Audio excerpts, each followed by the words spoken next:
तो अपन इतने अधिक एक्साइटेड हो जाते हैं। वो भी व्यक्ति एक्साइटेड हुआ और वो घर ही नहीं गया। सुबह 4 बजे नदी के किनारे बैठकर 4 बजने का इंतजार करता रहा। सुबह 4 बजे फिक्स सुकरात पहुंचते। बोले सर बताइए। बोले एक काम कीजिए, मैं थोड़ा सा नहा लेता हूँ। बोले जी। तो सुकरात नहाने के लिए नदी में उतरे। तो सुकरात ने उनसे कहा कि आप नहीं नहाते हैं क्या? बोले नहाता हूँ। तो बोले फिर साथ में नहा लें। तो वह व्यक्ति भी उनके साथ में उतर गया। सुकरात ने क्या किया, उनकी पकड़ी गर्दन और डुबोया उसको पानी में। 1 बार डुबोया, 2 बार डुबोया, 3 बार, 4 बार। चौथी बार में तो वो व्यक्ति है वो उनसे झटपटा के छुड़ा के और नदी के बाहर आ गया। सुकरात भी पीछे पीछे नहा धो के वापस आई। बोले क्या हुआ? बोले महाराज मेरे को किसी प्रकार की कोई समस्या नहीं है, कोई राय नहीं चाहता, मैं अपने आप देख लूंगा। बोले नहीं, मेरे को सिर्फ इतना बचा दो कि तुम बच के बाहर कैसे निकले। बोले फिर मैं चला जाऊंगा, कोई दिक्कत नहीं है। तो वो व्यक्ति जो छुड़ा के बाहर निकला उसने बताया कि पहली बार जैसे मेरे को गर्दन पकड़ के आपने डुबोया तो ऐसे लगा कि कोई मजाक कर रहे हैं।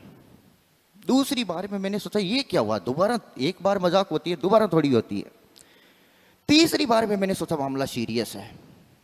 और चौथी बार में मैंने ठान लिया कि अब बच के बाहर नहीं निकले तो मरना तय है। तो क्या किया? बोले मैंने मेरे जीवन की जितनी भी ऊर्जा थी उस पूरी ऊर्जा को एक साथ मैंने संचित करके लगाई और मैं बाहर निकल गया। तो बोले फिर बार बार क्यों छोटे छोटे चीज़ों में प्रयास करते हो, थोड़ी थोड़ी मेहनत करते हो। एक साथ जितनी आपकी एनर्जी है वो पूरी एक साथ आप किसी एग्जाम में लगा दो तो बार बार आपको हमेशा छोटे छोटे प्रयास करने की आवश्यकता नहीं होगी। और ये जो छोटे छोटे प्रयास करके अपनी एनर्जी वेस्ट कर रहे होते हैं उससे सिर्फ और सिर्फ आपकी आयु बढ़ती है, आपका टाइम निकलता जाता है, आपके अवसर निकलते जाते हैं, आपकी सारी चीज़ें हैं वो धीरे धीरे घटती जाती है, आपकी एनर्जी घटती जाती है, लेकिन परिणाम कुछ भी प्राप्त नहीं होता। परिणाम तभी प्राप्त होता है जब अपन पूरी ऊर्जा को एक साथ संचित करके लगाएंगे। मेरा पर्सनल अनुभव है, मैं भी यही करता था। मैं कांस्टेबल में सेलेक्ट हो जाऊं, मैंने रिटर्न एग्जाम दिया, दौड़ नहीं हो पाई। दोबारा फिर दिया, फिर रिटर्न क्वालिफाई किया, फिर भी दौड़ नहीं हो पाई। मैंने कहा चलो ऐसा ही ट्राई करते हैं। 2016 वाली वैकेंसी जो 2 साल डिले हो के बाद में एग्जाम हुई, सिर्फ मात्र शायद 400 के अराउंड उसमें पोस्ट थी शायद, या फिर थोड़ी बहुत इंक्रीज की गई होगी बाद में। उसमें भी यही 21 वाले की तरह कुछ गड़बड़ियां थोड़ी बहुत पाई गई। उसके बावजूद रिटर्न क्लियर किया, फिर भी फिजिकल नहीं हुआ। फिर मैंने ये सुकरात वाली कहानी सुनी। उस दिन मैंने ठाना कि मेरे को किसी एक एग्जाम में सेलेक्ट होना है, सारे एग्जाम में मेरे को सेलेक्ट है। वर्तमान समय में शिक्षा विभाग में मैं अध्यापक के पद पर, गणित अध्यापक के पद पर कार्यरत हूँ। सिर्फ एक वजह से कि मेरे को सिर्फ और सिर्फ अध्यापक बनना है। उसको लेकर हर बार अपन छोटी छोटी चीज़ें हैं, छोटी छोटी गलतियां हैं वो करते जाते हैं, टूटते जाते हैं, अंदर से बिखरते जाते हैं, भावनात्मक रूप से टूटते जाते हैं। उसका सिर्फ और सिर्फ एक उपाय होता है कि किसी एक निश्चित डायरेक्शन में नियोजित तरीके से मेहनत की जाए और वो मेहनत आपको कोई एक अच्छा गाइडेंस देने वाला व्यक्ति है वो आपकी अंगुली पकड़ के और आपको वहाँ तक पहुँचा सकता है। 2 चीज़ें होती है, देखो, एक होता है मार्गदर्शक और एक होता है सुविधा प्रदाता। आप एक अच्छे सुविधा प्रदाता के पास जाइए। मार्गदर्शक आपको सिर्फ ये बताएगा कि हाँ ऐसे ऐसे कर लो, वहां तक पहुंच जाओ। सुविधा प्रदाता आपको अंगुली पकड़कर वहां तक, उस लक्ष्य तक छोड़ के आएगा।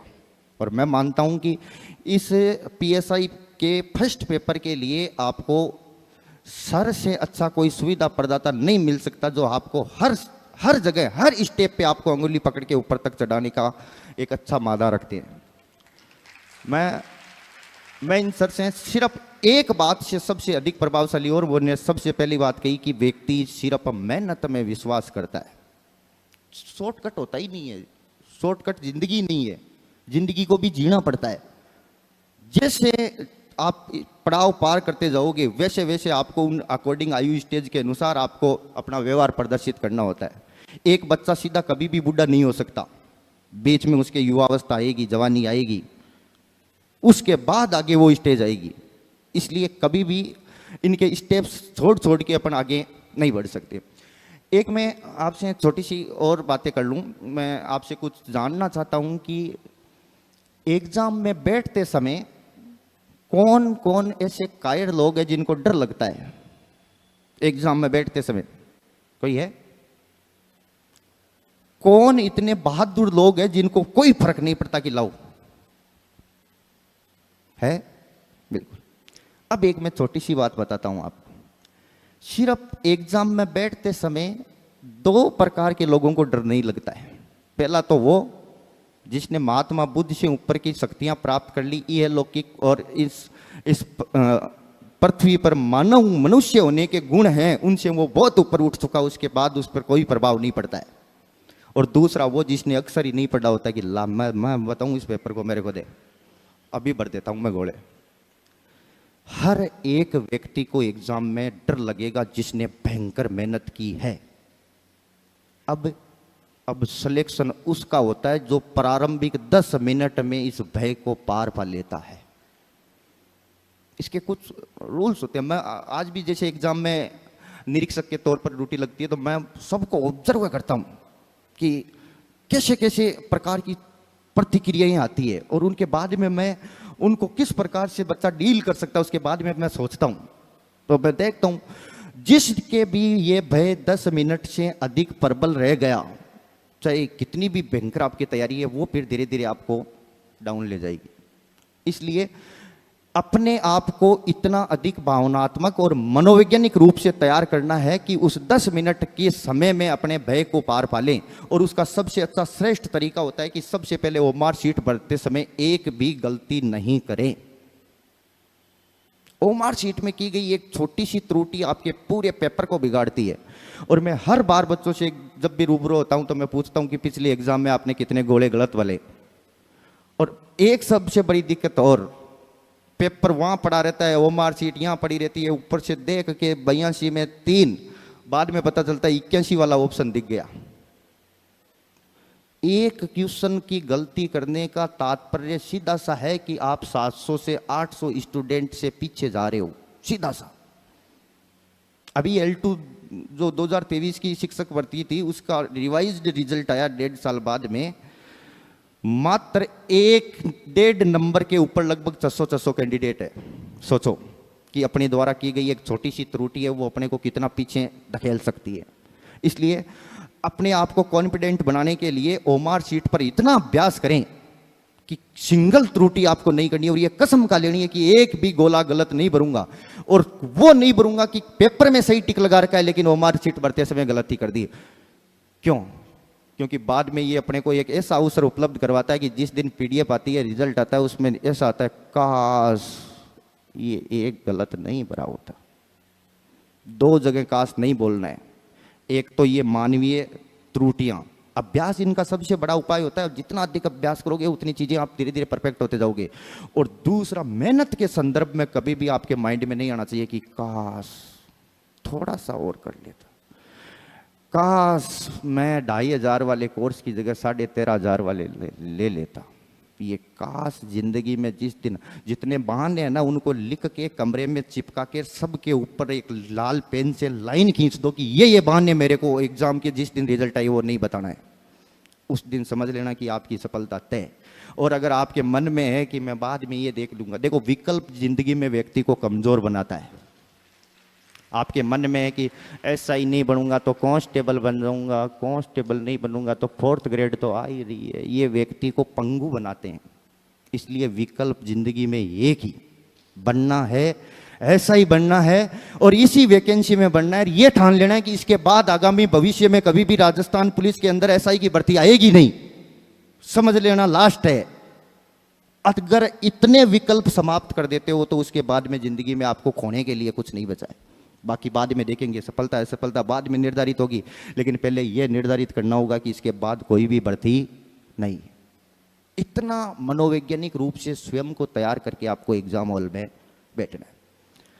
दूसरी चीज, अपने सामाजिक दायरों को एग्जाम होने तक थोड़ा छोटा रखें।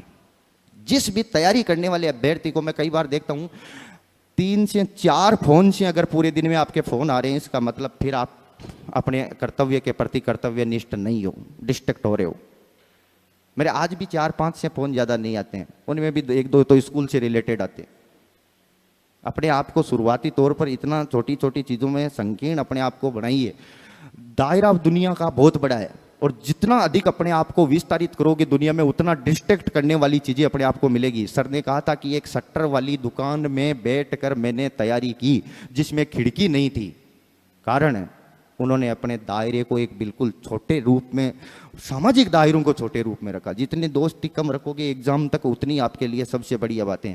व्यवसाय करोगे, नौकरी करोगे, आगे चल के बढ़ोगे तो खूब सारे आपके दोस्त बनेंगे, इतने दोस्त बनेंगे कि बाद में कोई दिक्कत नहीं है, लेकिन तब तक अपने आप को थोड़ा सा इन मामलों में कंट्रोल रखें।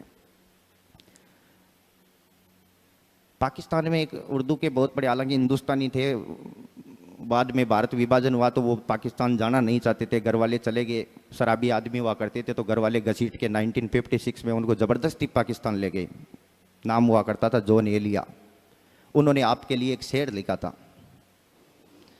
कि जब तुम आओगी खोया हुआ पाओगी मुझे, जब तुम आओगी खोया हुआ पाओगी मुझे, मेरी तनाई में ख्वाबों के सिवा कुछ नहीं है।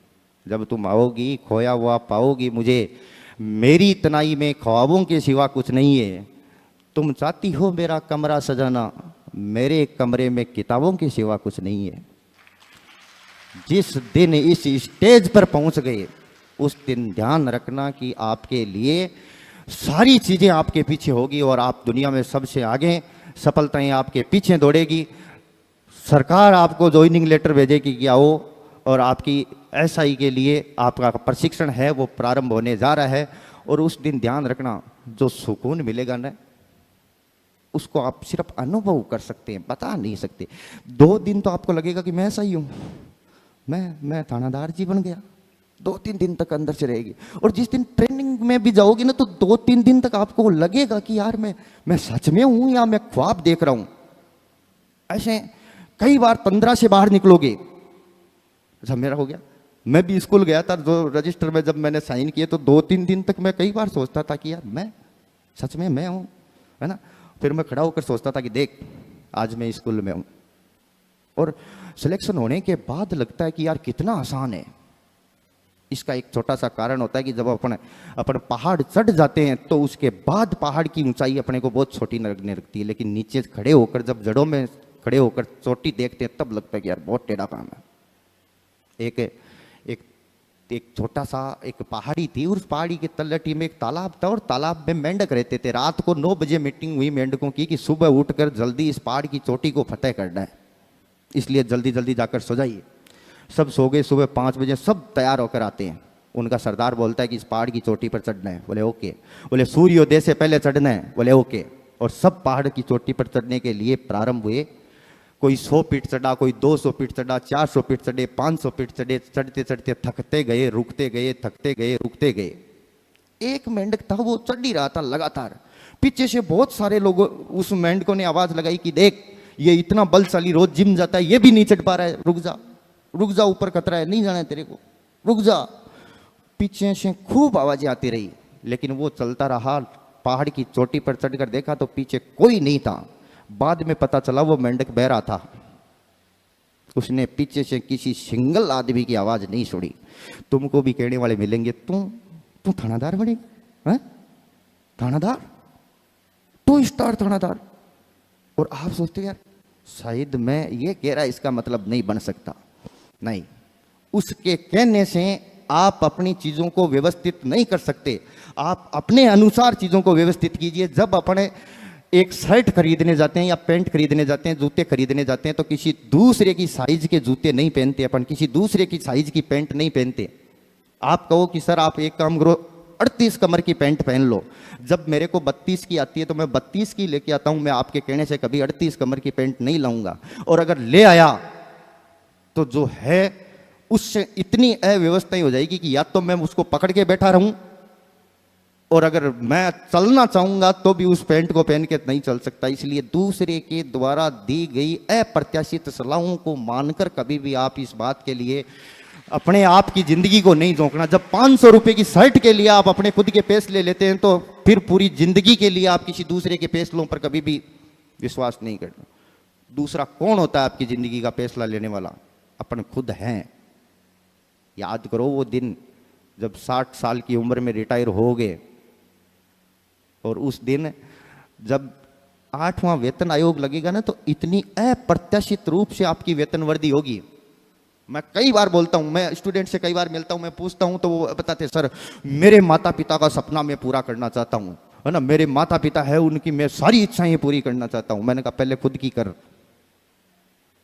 माता पिता की जिंदगी आधी निकल गई, आधी से ज्यादा निकल गई, और वो इतने कर्मठ है, उनके पास इतनी एबिलिटी है कि वो आधी जिंदगी आसानी से आपके बिना किसी प्रयास के वो निकाल देंगे। लेकिन तुम प्लेन बीए किए हुए क्या करोगे आगे चल के, सोचो।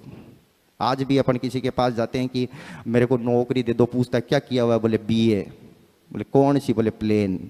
ये भारतीय शिक्षा प्रणाली का सबसे दुरुस्त, मैं मानता हूँ सबसे ये बेकार लचीली बात है कि अपन ने कभी भी वो शिक्षा प्राप्त की वो अपने को रोजगार देने में सक्षम नहीं है। इसलिए ध्यान रखो, सबसे पहले खुद के लिए करो। याद रखो, जिस दिन 60 साल की उम्र में रिटायर हो, 8वां वेतन आयोग लगेगा, 10वां लगेगा, 12वां लगेगा, उसके बाद में आपकी क्या सैलरी होगी। मेरे पिछले साल एचएम साहब रिटायर हुए थे, 1990 में उन्होंने ज्वाइनिंग की थी। अपने सांसद साहब उमेदाराम जी उनके स्टूडेंट थे उस समय 8वीं क्लास में। 1120 रुपये तनख्वाह हुआ करती थी। रिटायर हुए ना उस दिन उनकी मैंने फाइल तैयार की थी रिटायरमेंट की, 1,27,000 रुपये। सोचो, आदमी 1120 रुपये से इंक्रीमेंट लेके 1,27,000 तक पहुंच रहा है। और इससे बड़ा कोई मोटिवेशन नहीं हो सकता कि अपने पास पैसा हो। दुनिया यही देखती है, समाज ये देखती है कि आपके पास क्या है। ये सबसे बड़ी बात है कि आप एक अच्छा श्रेष्ठ जॉब लेकर और अपने आप को मजबूत रखोगे। 60 साल की उम्र में रिटायर हो गए, पोते पोतियाँ पास में खेलेंगे, है ना, कुर्ते की जेब में हाथ डालेंगे, नोट ही नोट निकलेंगे, चलो दादाजी दुकान पे। और अगर यही चलता रहा तो 60 साल भी निकल जाएगी, 70 साल भी निकल जाएगी, पोते पोतियाँ जेब में हाथ भी डालेंगे, निकलेगा कुछ नहीं, फिर आपको निराश ही होना पड़ेगा। इसलिए अपने आप को झोंक दो और लास्ट अवसर मानो। इसी बात के साथ मैं